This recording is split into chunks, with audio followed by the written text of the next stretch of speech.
വാർത്തകൾ തുടരുന്നു. എറണാകുളം കോതമംഗലത്ത് 3 വിദ്യാർത്ഥികൾ മുങ്ങി മരിച്ചതുമായി ബന്ധപ്പെട്ട കൂടുതൽ വിവരങ്ങൾ നമുക്ക് ലഭ്യമായിട്ടുണ്ട്. അപകടം നടന്നത് കോതമംഗലം വടാട്ടുപാറ പലവൻപടി പുഴയിലാണ്. 3 വിദ്യാർത്ഥികളുടെയും മൃതദേഹങ്ങളും കണ്ടെത്തിയിട്ടുണ്ട്.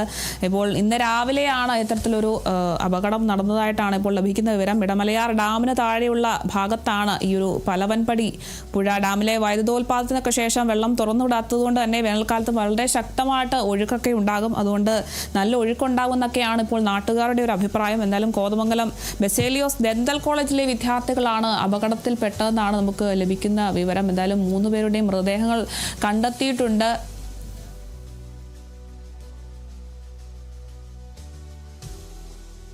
നമുക്കിപ്പം IYC വൈസ് പ്രസിഡന്റ് ആയിട്ടുള്ള എൽദോസ് വടാപ്പാറ നമുക്കിപ്പം ചേരുന്നുണ്ട്. ശ്രീ എൽദോസ്, ഇപ്പോൾ എങ്ങനെയാണ് ഇത്തരത്തിലൊരു അപകടം ഉണ്ടായത് എന്നതുമായി ബന്ധപ്പെട്ട് എന്തെങ്കിലും വിവരങ്ങൾ നമുക്ക് ലഭ്യമാകുമോ? ഇതുമായി ബന്ധപ്പെട്ട് കുട്ടമ്പുഴ പഞ്ചായത്ത് വടാട്ടുപാറയിൽ പലവമ്പടി ഭാഗത്താണ്. ഇത് പലവമ്പുഴ എന്നറിയപ്പെടും. ടൂറിസ്റ്റ് മേഖലയാണ്. അത്യാവശ്യം ടൂറിസ്റ്റിൽപ്പെട്ട ആളുകളൊക്കെ നിരന്തരം അവധി ദിവസങ്ങളിൽ വരുന്ന മേഖലയാണ്. ഇപ്പൊ അവിടെ ഇന്ന് മരിച്ച 3 കുട്ടികൾ ഉൾപ്പെടെ 20 കുട്ടികളായി ഇപ്പൊ അവിടെ മരണം സംഭവിക്കുന്നു.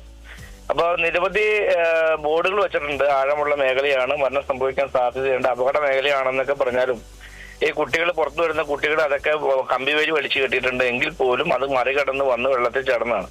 ഇപ്പൊ അവിടെ ഒരു കുട്ടിയാണ്, ആദ്യം വന്ന ഒരു കുട്ടിയാണ് വെള്ളത്തിലേക്ക് പോയത്. മണൽപ്പുഴയാണ്, മണൽപ്പുഴ എന്ന് പറയും. മണലിൽ വന്ന് ചവിട്ടി താഴ്ന്നു തൂങ്കാറ്. അപ്പൊ ഒരു കുട്ടി പോണത് കണ്ടിട്ട് കൂടെ ഉണ്ടായിരുന്ന 2 കുട്ടികൾ കയറി പിടിക്കാൻ ശ്രമിച്ചാണ് 3 പേര് അങ്ങനെ പോയത്. ഒരു 9 പേരാണ് കോതമംഗലത്ത് ബെസോലിയോസ് ഡെന്റൽ കോളേജിലെ വിദ്യാർത്ഥികളാണ്, BDSലെ വിദ്യാർത്ഥികളാണ്. അവരാണ് ഇന്ന് അവിടെ രാവിലെ അവിടെ വന്നത്.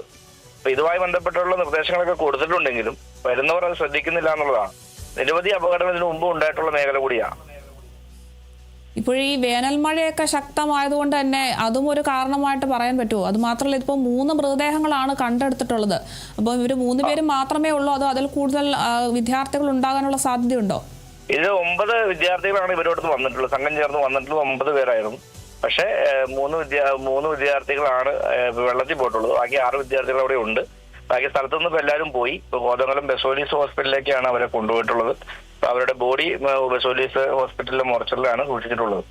പോലീസ് അതിന്റെ നടപടിക്രമം നടത്തിക്കൊണ്ടിരിക്കുകയാണ്. ഇന്ന് തന്നെ ഇൻക്വസ്റ്റ് നടത്തി മുന്നോട്ട് പോകാനുള്ള നടപടിക്രമത്തിലൂടെ പോയിക്കൊണ്ടിരിക്കുക. മറ്റുള്ളവരൊക്കെ സുരക്ഷിതരായി തന്നെ ഇരിക്കുകയാണോ?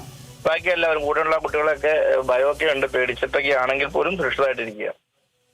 ഇനിയിപ്പോ അടുത്ത സുരക്ഷാ നടപടികളൊക്കെ എന്തൊക്കെയാണ്? എന്തെങ്കിലും സ്വീകരിക്കുന്നുണ്ടോ? നിലവിലെ അത് ഫോറസ്റ്റിന്റെ അധീനതയിൽപ്പെട്ടിട്ടുള്ള സ്ഥലമാണ്. അപ്പൊ അവിടെ അതുമായി ബന്ധപ്പെട്ടിട്ട് പഞ്ചായത്തിന്റെയും ഫോറസ്റ്റിന്റെയും എല്ലാം നിരവധി മുന്നറിയിപ്പുള്ള ബോർഡുകളൊക്കെ ഉണ്ട്. കമ്പിവേലി വലിച്ചിട്ടുണ്ടെങ്കിലും അവിടെ ഒരു അവധി ദിവസങ്ങളിൽ ഒരു ഗാർഡനെ വെക്കുകയാണെങ്കിൽ അത് ഉപകാരപ്രദമായിരിക്കും. ആളുകൾ നാട്ടിലുള്ള അവിടെ സ്ഥലത്തുള്ള നാട്ടുകാരായിട്ടുള്ള ആളുകളൊക്കെ നിരന്തരം അവിടെ വന്ന് കുളിക്കുകയും പോവുകയൊക്കെ ചെയ്യുന്ന ആളുകളാണ്. പക്ഷെ അവരൊന്നും പറഞ്ഞാൽ പോലും പുറത്തുനിന്ന് വരുന്ന ടൂറിസ്റ്റുകൾ അത് കേൾക്കാത്തൊരു സാഹചര്യം കൂടിയുണ്ട്.